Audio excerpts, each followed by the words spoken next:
I really have no idea why I do this kind of stuff to myself. I really honestly don't. But I have been watching the Netflix documentary Turning Point, 9/11 and the War on Terror. It occurs to me that I am old.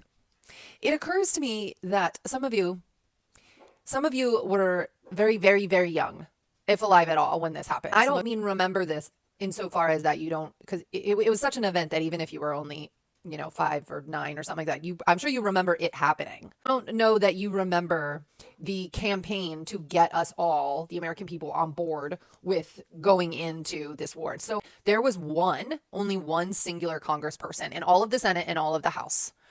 There was one black woman. Always listen to black women.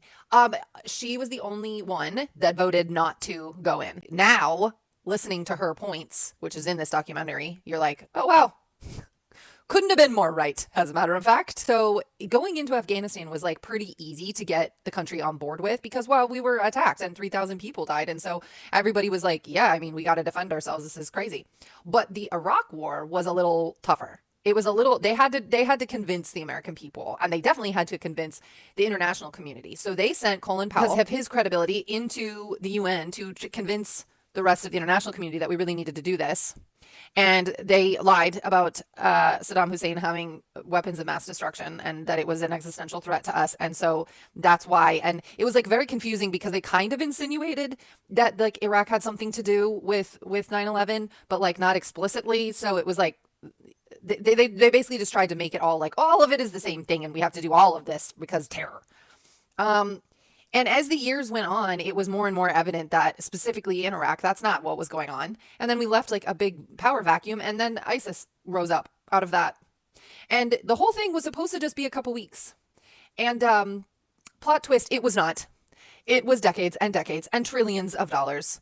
And so now when I'm listening to Donald Trump and his stupid idiotic administration be like, yeah, it's going to be like a couple of weeks and, they're a threat to our national security. It's just like, I'm like, whoa, whoa, whoa, whoa, deja vu. So yeah, anyway, watch that back. Watch that documentary back or refresh your memory. Or for any of you guys that don't, we were too young, watch it. And you'll see what us old people mean when we say we're having deja vu right now. Because it's extremely similar. Except it probably is going to be worse because Iran is a much more formidable opponent, and they're backed by Russia and China. Anyway, watch that documentary back. It's interesting.